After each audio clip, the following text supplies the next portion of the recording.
요한복음 16장 20절에서 24절까지 말씀 우리 함께 같이 읽습니다. 내가 진실로 진실로 너희에게 이르노니 너희는 곡하고 애통하겠으나 세상은 기뻐하리라. 너희는 근심하겠으나 너희 근심이 도리어 기쁨이 되리라.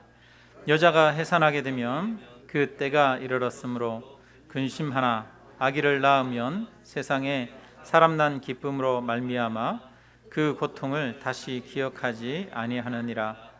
지금은 너희가 근심하나 내가 다시 너희를 보리니 너희 마음이 기쁠 것이요 너희 기쁨을 빼앗을 자가 없으리라. 그 날에는 너희가 아무것도 내게 묻지 아니하리라. 내가 진실로 진실로 너희에게 이르노니 너희가 무엇이든지 아버지께 구하는 것을 내 이름으로 주시리라. 지금까지는 너희가 내 이름으로 아무것도 구하지 아니하였으나 구하라 그리하면 받으리니 너희 기쁨이 충만하리라. 아멘. 1892년도 미국의 북장로교회 선교사님 부부가 한국에 도착했습니다. 미국 이름으로는 밀러고요. 한국 이름으로는 민노아입니다. 민노아 선교사는 부부가 자녀가 없었는데 한국에 온 지 6년 만에 자녀가 생겼어요. 그런데 8개월쯤 되었을 때 그만 그 아이가 죽고 말았습니다. 그래서 그 아이를 지금 저기 서울에 우리 합정역 있는데 보면 양화진 외국인 선교사 묘역이 있죠. 여러분 혹시 기회가 되면 양화진 선교사 묘역을 한번 가셔서 그 선교사 묘역 묘비를 이렇게 하나하나 읽어보면서 시간을 가지고 한번 둘러보시면 참 좋습니다.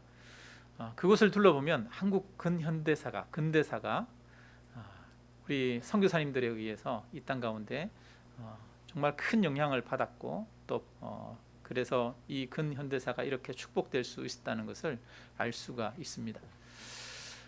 그 아이를 첫째 아들을 이제 양화진 외국인 선교사 묘역에 묻고 약 3년쯤 이제 지나고 첫 번째 그 아픔이 잊혀질 즈음에 둘째 아이가 생겼어요.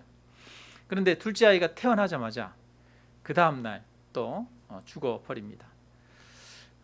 그런데 그것으로 끝난 게 아니에요. 그리고 그 이듬해 사랑하는 아내마저 하나님께서 데려가십니다. 이렇게 낯선 땅에 복음을 전하기 위해서 왔는데 부부가 함께 왔어요. 그런데 자녀들은 태어나는 족족 다 죽어버리고 또 이 결국은 아내마저 먼저 떠나버리고 홀로 남았을 때 이 선교사님 마음이 얼마나 힘들었을까. 주변에 한국 아는 사람들이 별로 없잖아요. 다 외국인들이잖아요. 그죠? 얼마나 외로웠을까. 그런 생각들을 하게 됩니다. 먼 이국 땅에 복음을 들고 하나님의 나라를 위해서 선교하러 갔는데 형통이 아니라 오히려 여러 가지 막힘이 환난이 찾아왔습니다. 우리가 하나님을 믿고 살아가면 모든 일들이 내가 원하는 대로 또 기도하는 대로 되어지면 참 좋겠는데 실제로 우리의 삶은 그렇지 못할 때가 많습니다. 성도들에게도 사고가 일어나고요. 질병도 생기고 가난하게 되는 일도 일어납니다.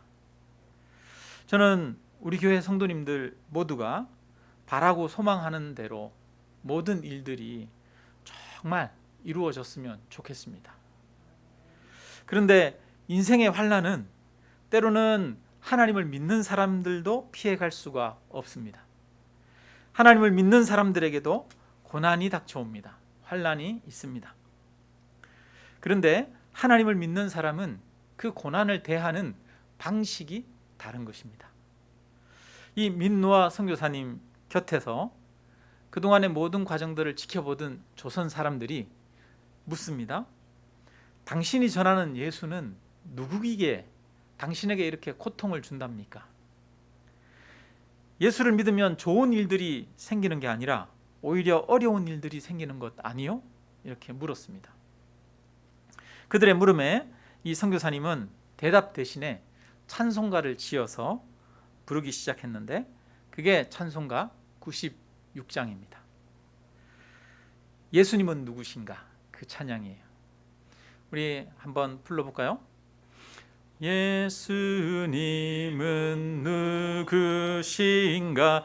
우는 자의 위로와 없는 자의 풍성이며 자의 풍성이 천한 자의 높음과 잡힌 자의 노임되고 자의 노임되고 우리 기쁨 되시네. 아멘. 네. 두 아들을 잃고 아내마저 잃은 이 민노아 선교사님은 예수님이 나의 기쁨이 되신다 이렇게 찬양했습니다. 보통 사람들은 이국 땅에서 자녀도 잃고 아내마저 잃는다면 아마 그 땅을 저주하면서 그 땅을 떠났을 것입니다. 그런데 민노아 선교사님은 오히려 더욱더 한국을 위해서 자신의 삶을 바쳐서 헌신하게 되었습니다. 여러분, 하나님을 믿는 사람도 환난을 당합니다. 하나님을 믿지 않는 사람들도 환난을 당합니다. 믿는 사람과 믿지 않는 사람들의 차이는 환난을 당하느냐 당하지 않느냐에 있는 것이 아니라 똑같이 환난을 당하지만 그것을 대하는 태도에서 가장 큰 차이가 나타납니다. 믿는 사람들은 인생이 뜻대로 풀어지지 않고 환난이 있어도 그 환난 중에 즐거워할 수 있는 힘이 생깁니다. 환난 중에도 감사하고 기뻐할 수 있습니다. 이것이 바로 예수님을 믿는 믿음의 능력입니다. 믿음의 능력은 고난 중에도 기뻐할 수 있다는 것입니다. 오늘 예수님이 제자들에게 말합니다. 1절 2절에 보니까요, 내가 이것을 너희에게 이름은 너희로 실족하지 않게 하려 함이니 사람들이 너희를 출교할 뿐 아니라 때가 이르면 무릇 너희를 죽이는 자가 생각하기를 이것이 하나님을 섬기는 일이라 하리라 이렇게 말합니다. 제자들을 공동체에서 내쫓습니다. 마을에서 내쫓습니다. 그리고 뿐만 아니라 잡아서 가두고 때리고 죽이면서 이것은 하나님을 섬기는 일이야 이렇게 이야기한다는 거예요. 예수님은 곧 제자들에게 환난과 핍박이 임할 것을 아셨습니다. 그리고 그들에게 실족하지 않도록 하기 위해서 이 말씀을 하십니다. 그러면서 내가 진실로 진실로 너희에게 이르노니 너희는 곡하고 애통하겠으나 세상은 기뻐하리라. 너희는 근심하겠으나 너희 근심이 도리어 기쁨이 되리라. 세상 성도들은 박해하며 그것을 기뻐할 것입니다. 그러나 성도들은 세상으로부터 버림받지만 그 버림받음과 근심이 오히려 기쁨이 되리라고 말씀하십니다. 근심이 변하여 기쁨이 되는 것, 이것이 바로 예수님이 하시는 일입니다. 제자들은 십자가에 죽으신 예수님을 보고 근심했습니다. 그동안의 모든 헌신과 노력이 물거품이 되는 것 같았습니다. 좌절하고 절망했습니다. 그러나 예수님은 무덤에서 다시 부활하셨습니다. 사망의 권세를 이기셨습니다. 이제 예수님을 믿는 자들은 예수님이 부활하신 것 같이 우리도 부활하여 영생을 누리게 될 것을 확신할 수 있게 되었습니다. 예수님이 십자가에 죽으신 것은 우리를 위해 하신 것입니다. 예수님이 십자가에 죽으심으로 우리의 죄 값을 치르셨습니다. 예수님의 죽으심은 우리의 죄 사함이 되었습니다. 우리는 죄에서 자유를 얻었습니다. 부활을 통해서 이제 십자가는 근심거리가 아니라 죄 용서의 기쁨과 자유가 있다는 것을 알게 되었습니다. 예수님의 부활을 통해서 영생의 소망도 가지게 되었습니다. 죽음 이후에 부활이 있음을 생생하게 눈으로 보아 알게 되었습니다.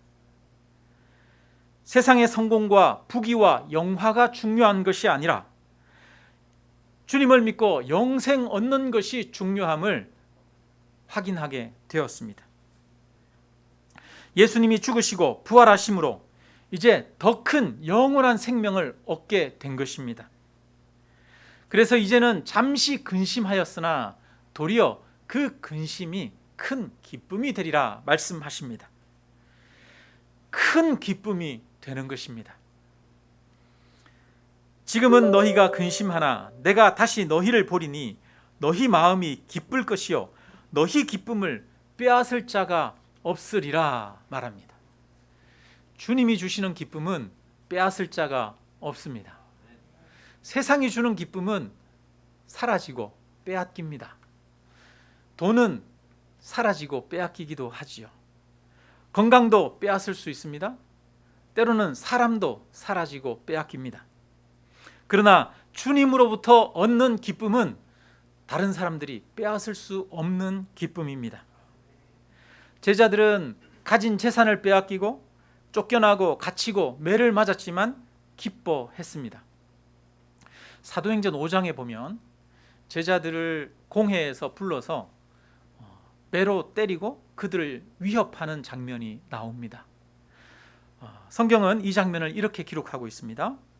그들이 사도들을 불러들여 채찍질하며 예수님의 이름으로 말하는 것을 금하고 놓으니 사도들은 그 이름을 위하여 능욕받는 일에 합당한 자로 여기심을 기뻐하면서 공회 앞을 떠나니라. 사도들을 불러들여 채찍질했다고 말합니다. 여러분, 관공서에서 때리는 이 채찍질이 그냥 우리 학교 다닐 때 선생님이 때리는 회초리와는 다르잖아요. 그 채찍에 맞으면 살이 찢어지죠. 그리고 그 맞은 자리가 골마서 온몸에 열이 오르고 사경을 헤맬 수밖에 없는 그런 매질입니다. 그런데 그토록 가혹한 매질을 당하고 나서도 예수님의 이름을 위하여 능욕받는 일에 합당한 자로 여기심을 기뻐하면서 떠났다라고 말하고 있습니다. 매를 맞고 협박을 당하는데도 오히려 기뻐했습니다. 여러분, 매를 맞고 협박당하는데 기뻐할 사람이 어디 있겠습니까? 사람들의 협박과 매질과 경제적인 어려움들이 그러나 제자들의 이 기쁨을 빼앗지 못했습니다. 이 제자들은 얼마 전까지만 해도 예수님이 잡히실 때 무서워서 도망갔던 사람들입니다. 그런데 무엇이 이 제자들을 이렇게 만들었습니까? 제자들은 부활하신 예수님을 만났습니다. 그리고 오순절날 성령을 받았습니다. 성령을 통해서 하나님이 항상 곁에 함께하고 계시고 삶을 인도하고 계시고 또 가르쳐 주시고 알게 하시는 것을 알았습니다. 제자들은 하나님과 영원한 것을 붙들고 있었기에 그 기쁨이 세상으로 인해서 흔들리지 않았던 것입니다. 우리도 영원한 것들을 붙들기를 주님의 이름으로 축원합니다. 부활의 소망을 굳게 붙들어야 합니다.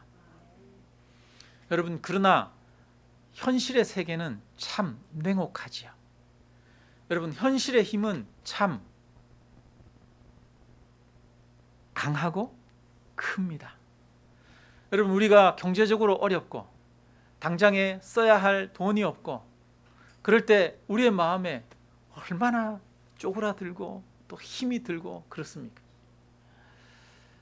우리의 삶에 질병이 닥쳐올 때 아니면 여러 가지 어려움과 고난과 핍박이 있을 때 여러분, 우리 마음에 두려움과 염려가 끊이지 않지 않습니까? 지금 제자들이 채찍에 맞고 있어요. 채찍에 맞아서 살이 갈라지고 터지고 있어요. 그런데 여러분, 어찌 아프지 않겠습니까? 아플 수밖에 없죠. 현실은 정말 아픕니다. 우리가 살아가는 어려운 현실은 정말 고통스럽습니다. 그냥 쉽게 그 현실을 뛰어넘을 수 있는 게 아니지요. 현실의 힘은 정말 강력합니다. 냉혹합니다. 그런데 제자들은 그 현실의 힘마저 뛰어넘을 수 있었던 것입니다. 왜 그렇습니까? 그들이 부활하신 예수님을 눈으로 보았기 때문입니다. 예수님을 만났고 그들이 예수님과 함께 대화 나누고 함께 먹고 마시고 예수님의 가르침을 들었기 때문입니다. 예수님의 상처난 창자국과 못자국을 보았습니다. 그리고 성령을 받았습니다.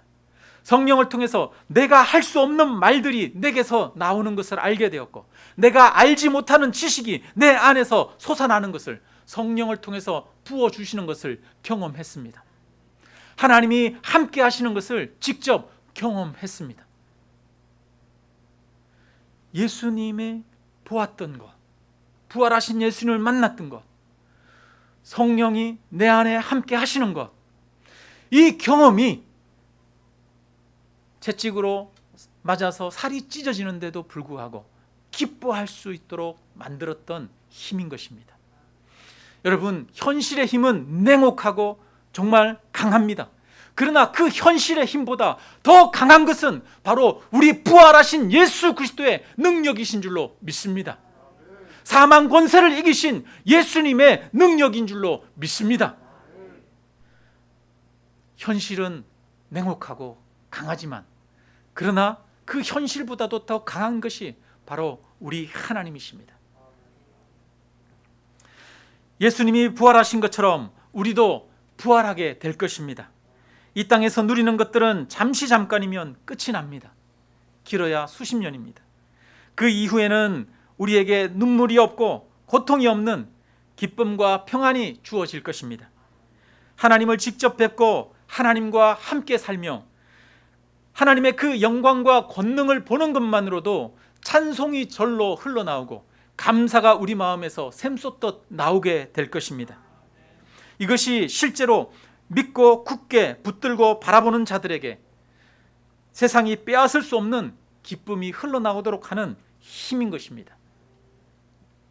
23절 24절에 말씀합니다.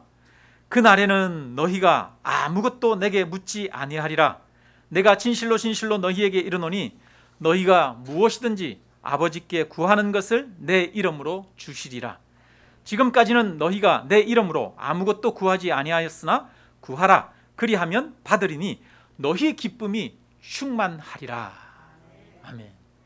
여러분, 너희 기쁨이 충만한 비결이 또 한 가지 있어요. 첫 번째는 예수 그리스도의 부활의 소망을 간절하게 붙드는 겁니다. 두 번째는 뭐 하는 거예요? 기도하는 겁니다. 기도하면 너희 기쁨이 충만하리라 이렇게 말씀하고 있습니다. 환난 중에 있는 사람이 기쁨을 얻는 방법은 오직 기도뿐입니다. 우리는 하나님 앞에 기도해야 합니다.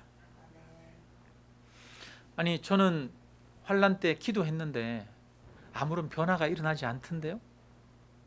문제가 해결되기를 기도했는데 문제가 해결되지 않던데요. 질병에서 낫기를 기도했는데 질병이 그대로인데요. 혹시 이러는 분들 계시지 않습니까? 우리는 오랫동안 기도했음에도 불구하고 응답되어지지 않는 경험들을 많이 했을 것입니다. 그러나 기도할 때 하나님은 우리에게 기쁨을 다시 회복시켜 주십니다.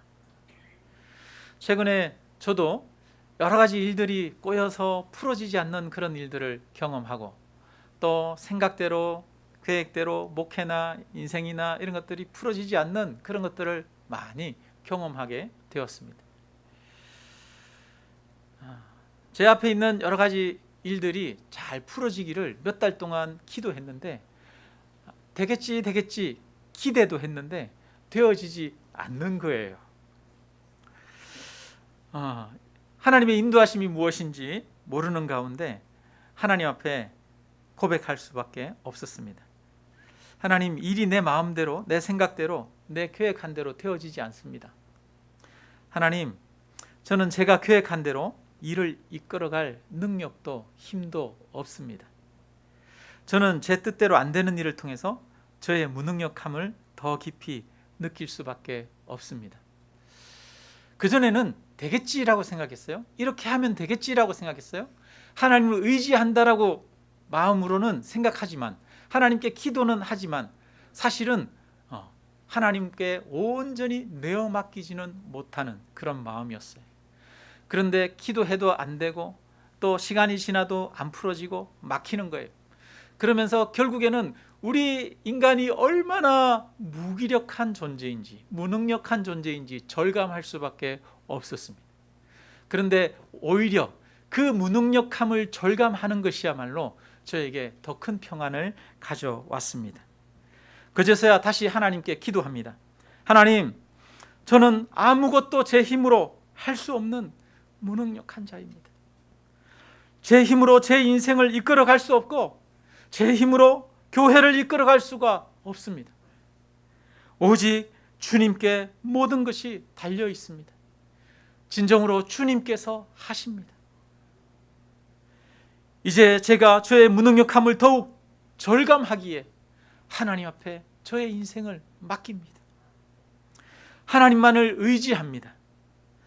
하나님은 저를 사랑하시는 줄 믿습니다. 하나님이 저의 인생을 인도하시는 인도자인 줄 믿습니다. 악한 자라도 자식에게 좋은 것으로 줄 아는데 하물며 아들까지 내어주신 하나님께서 내게 좋은 것으로 주시지 않겠습니까? 나는 하나님만을 믿고 나아가겠습니다. 고백하게 되어집니다. 이렇게 기도하자 마음에 평안이 찾아옵니다. 일은 뜻대로 되어지지 않는데 오히려 감사함과 기쁨이 있습니다.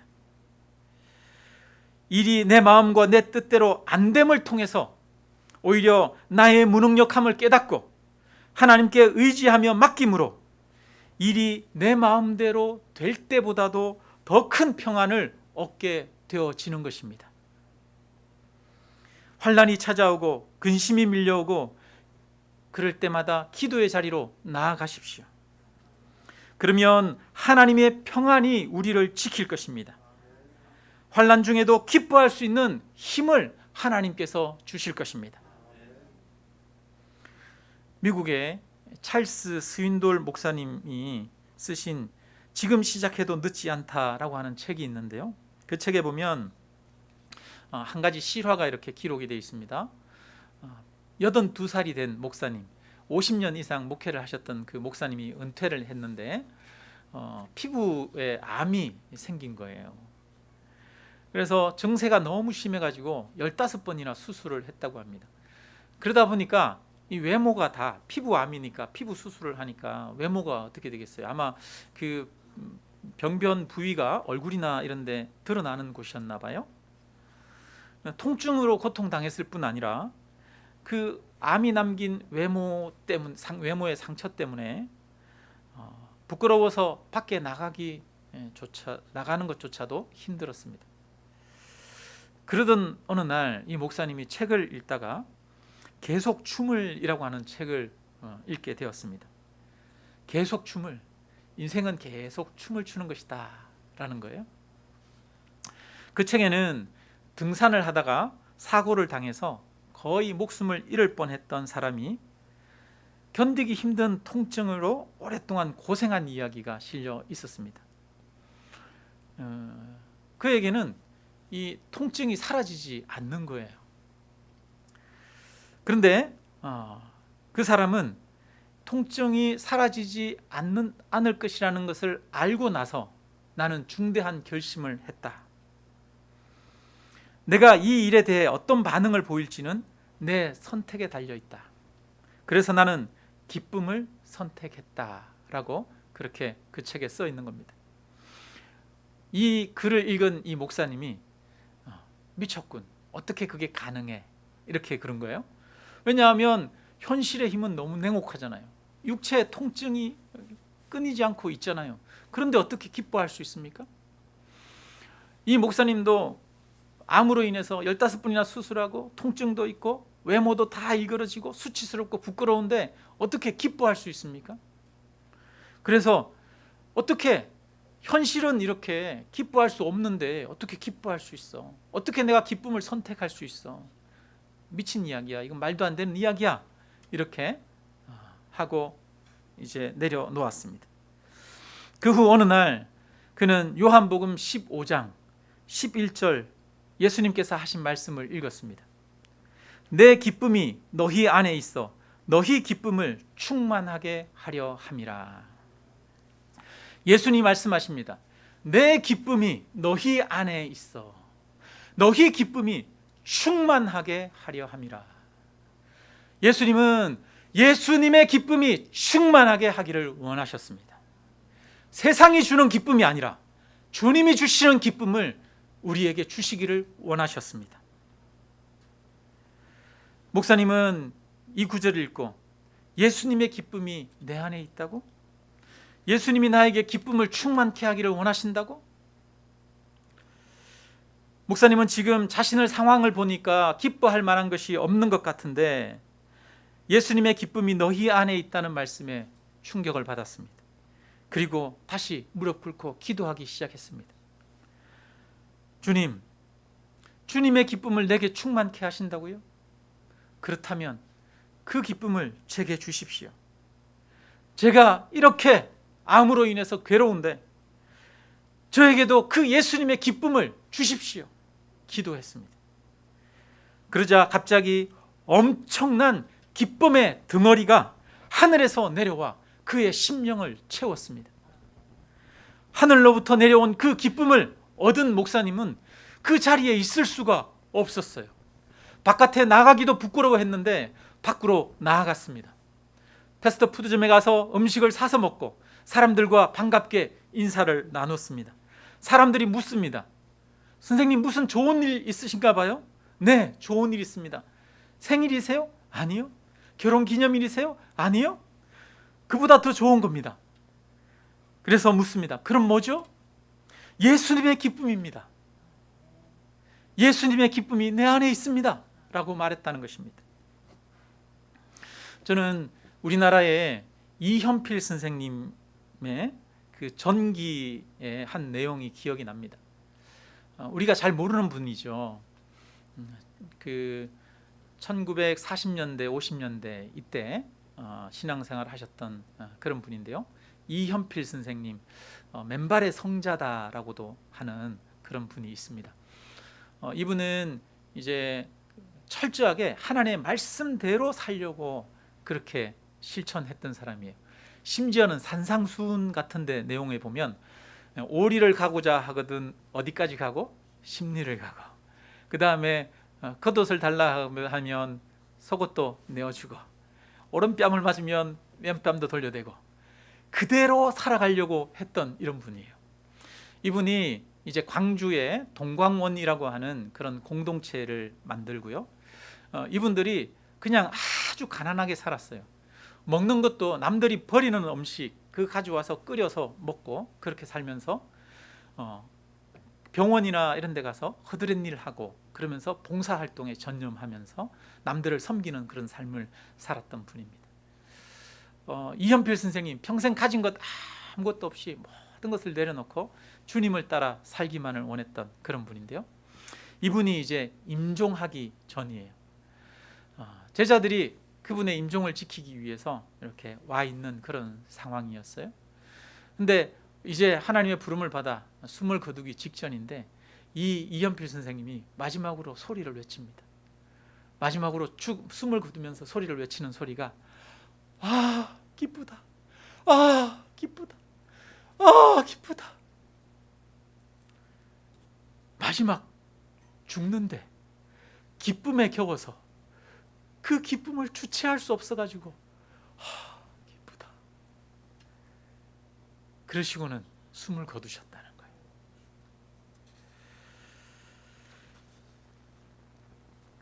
이것이 바로 주님이 주시는 기쁨과 평안입니다. 30절에 말씀합니다. 이것을 너희에게 이르는 것은 너희로 내 안에서 평안을 누리게 하려 함이라. 세상에서는 너희가 환난을 당하나 담대하라. 내가 세상을 이기었노라.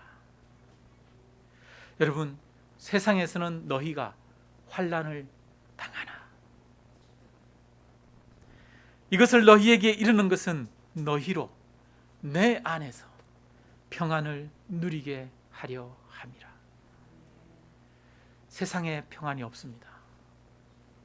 세상에서 평안을 구하고자 하는 자는 오히려 세상에서 염려와 근심을 얻게 될 것입니다. 주님 안에 평안이 있습니다.